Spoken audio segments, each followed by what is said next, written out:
Welcome to knowledge ABC NCERT class 11 geography fundamentals of physical geography का chapter number 8 composition and structure of the atmosphere आज हम लोग देखेंगे।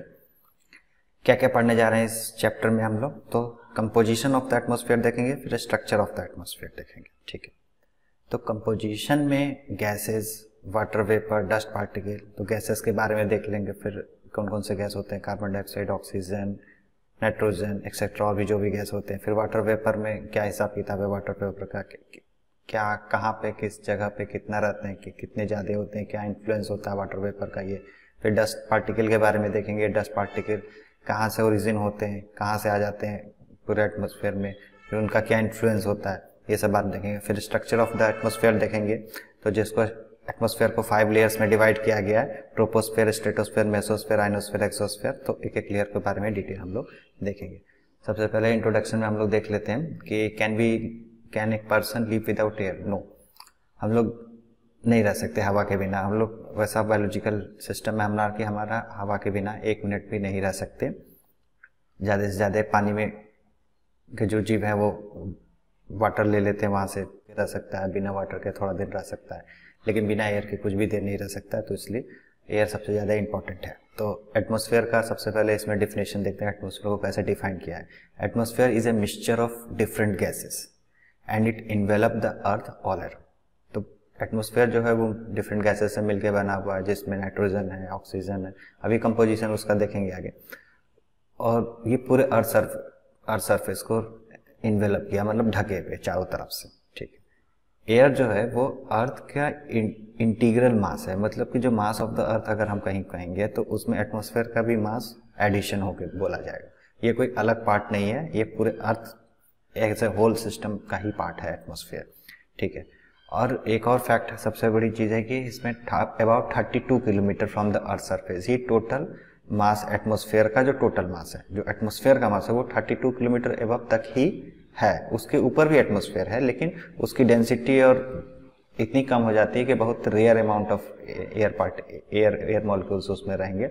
Mainly atmosphere 32 kilometre तक ही मिलेगा, जिसमें 99% एयर मास उसके आ जाते हैं। Can you imagine what will happen to us in the absence of ozone in the atmosphere. अगर ओजोन नहीं रहेगा तो एटमॉस्फेयर में, तो हमारा क्या होगा, क्या होना क्या है। सीधे यूवी रे जो सन से आती है वो आ जाएगी और सारे जीव जगत को ख़त्म कर देगी। वो स्किन कैंसर और तरह बीमारियाँ होंगी, स्किन डिजीजेस होंगी, ये सब होगी। और एक तरह का प्रोटेक्टिव लेयर का काम करता है ओजोन लेयर, जो कि हार्मफुल यूवी रे जो सन से आती है उसको रोकता है। कंपोजिशन ऑफ एटमॉस्फेयर देखते हैं, तो इसमें सबसे ज़्यादा से कम पे देखेंगे तो सबसे ज़्यादा इसमें नाइट्रोजन है 78%, उसके बाद ऑक्सीजन 21% अप्रॉक्सीमेट, उसके बाद थर्ड नंबर पे परसेंटेज के अनुसार अगर देखेंगे तो आर्गन है।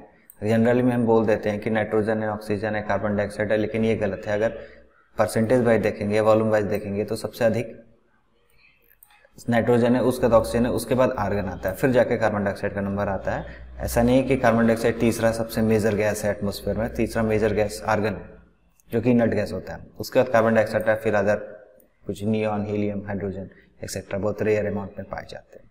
अच्छा, एक फैक्ट है कि ऑक्सीजन जो है वो up to 120 kilometre from the earth surface ही मिलेगा। उसके ऊपर जाएंगे तो ऑक्सीजन के परसेंटेज कम हो जाता है। वाटर वेपर और कार्बन डाइऑक्साइड की बात कर लें तो अप टू 90 किलोमीटर ही मिलेगा, उसके ऊपर ये नहीं मिलेगा। क्यों, ऐसा क्यों है? क्योंकि oxygen comparison with carbon dioxide and water vapour lighter है, तो और ऊपर तक मिलता है।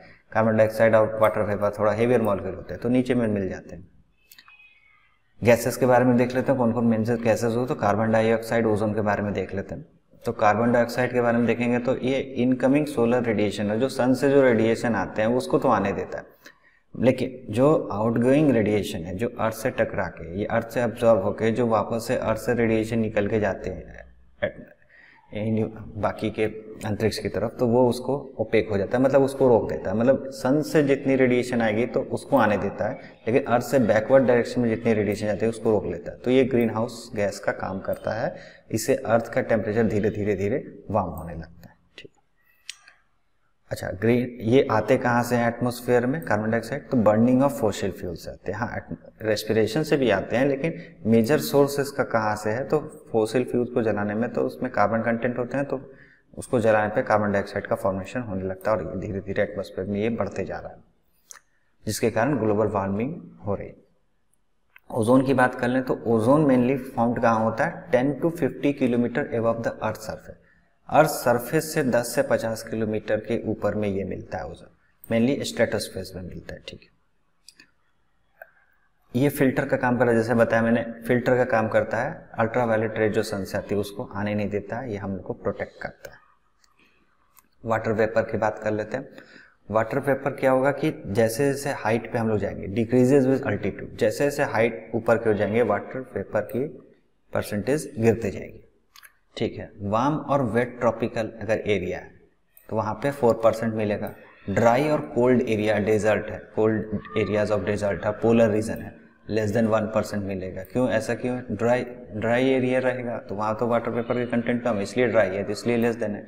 कोल्ड एरियाज है वहाँ पे भी कम होती है, क्योंकि वाटर होल्डिंग कैपेसिटी जो एयर की होती है वो टेम्परेचर लो होने के कारण कम हो जाती है, इसके कारण वहाँ पे भी कम हो जाती है। ठीक है, decrease from the equator towards the pole, जैसे जैसे इक्वेटर से हम पोल की तरफ जाएंगे तो टेम्परेचर धीरे धीरे एवरेज देखा जाए तो कम होते जाता है, तो water holding capacity in the air वो कम हो जाती है, इसके कारण डिक्रीज कर जाता है।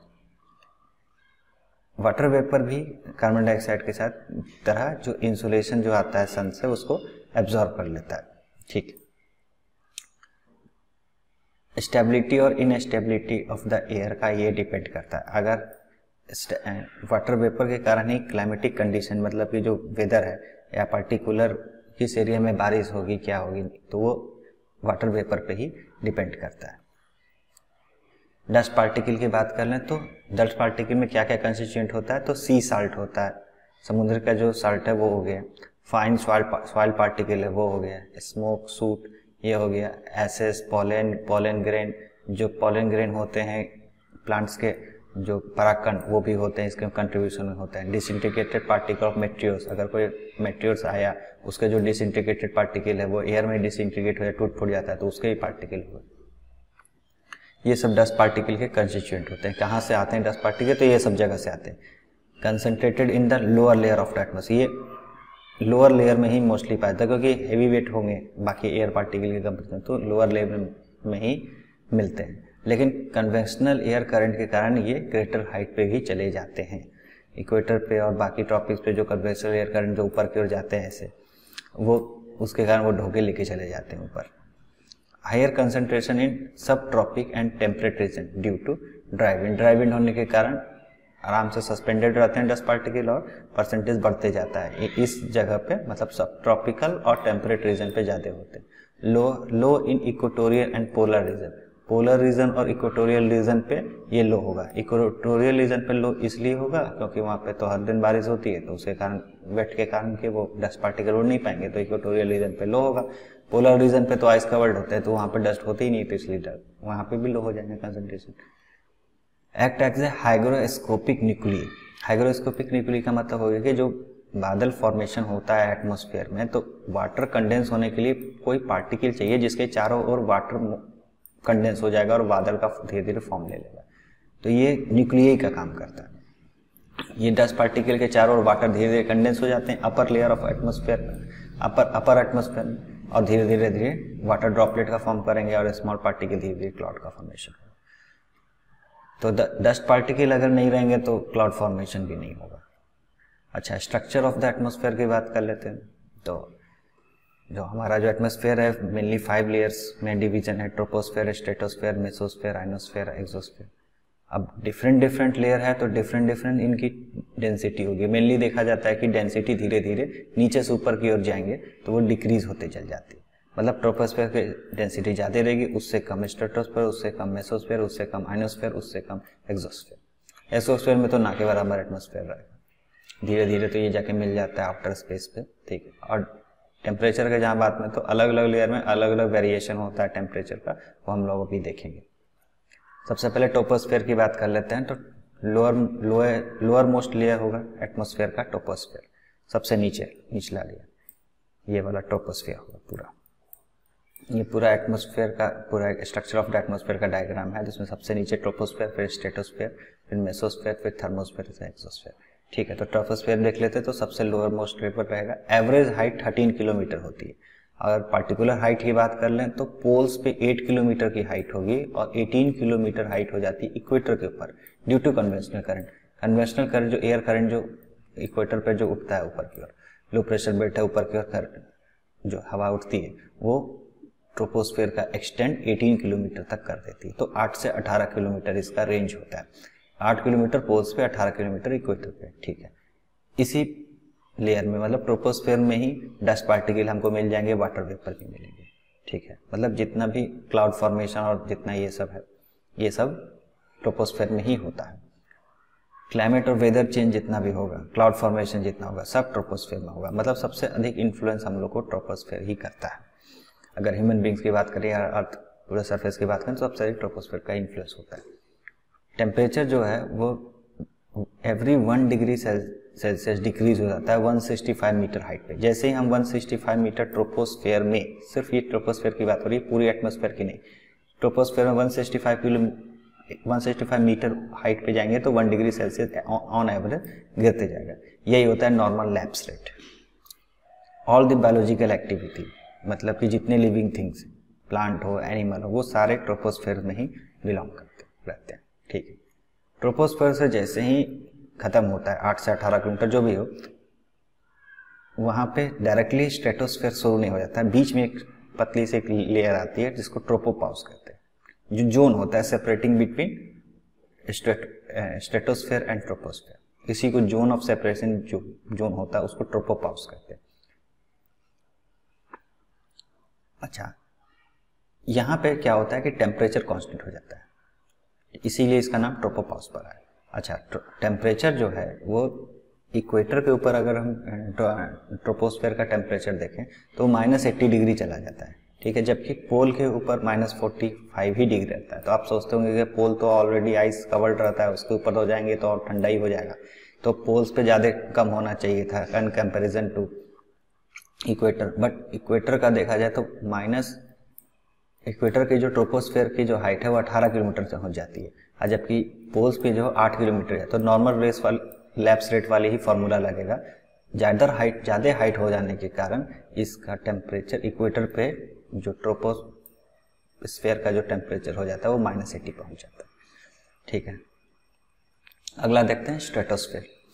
ये ट्रोपोपाउस के ऊपर मिलेगा, मतलब ट्रोपोस्फेयर खत्म हुआ, उसके बाद ट्रोपोपाउस आया, बहुत स्मॉल पैच लेयर रहेगा, उसके बाद तुरंत शुरू हो जाता है स्ट्रेटोस्फेयर। ये 50 किलोमीटर हाइट तक एक्सटेंड करता है।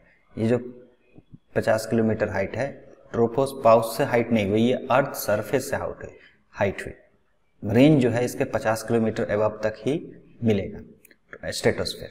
ठीक है, इसमें क्या होगा कि टेम्परेचर स्टार्ट्स इंक्रीज। इसमें टेम्परेचर जैसे ट्रोपोस्फेयर में टेम्परेचर गिरते जा रहा था नॉर्मल लैप्स रेट के हिसाब से, इसमें नॉर्मल लैप्स रेट तो नहीं लगेगा, लेकिन धीरे धीरे इसमें टेम्परेचर बढ़ते जाएगी। क्यों बढ़ते जाएगी? क्योंकि इसमें ओजोन लेयर पाया जाता है, जैसे जैसे सन से यूवी रे एब्जॉर्ब करके ऑक्सीजन से ओजोन में कन्वर्ट होते जाएगा और ये इसका टेम्परेचर बढ़ जाता है। मेसोस्फेयर की बात कर लेते हैं। उसी तरह से स्ट्रेटोस्फेयर से मेसोस्फेयर बन जाएगा तो बीच में स्ट्रेटोपाउस आएगा, तो उसमें भी टेम्परेचर कांस्टेंट हो जाएगी। इसमें अगेन टेम्परेचर गिरने लगता है। ठीक है, ये मेसोस्फेयर 80 किलोमीटर हाइट तक पाई जाती है, और ये 80 kilometre from surface of the earth है, ना कि स्ट्रेटोपाउस से हाइट नहीं लेंगे। ये पूरे अर्थ सरफेस से मैक्सिमम रहे, मतलब 50 किलोमीटर हाइट से लेके 80 किलोमीटर हाइट के बीच में जो लेयर होगा उसको मेसोस्फेयर कहेंगे।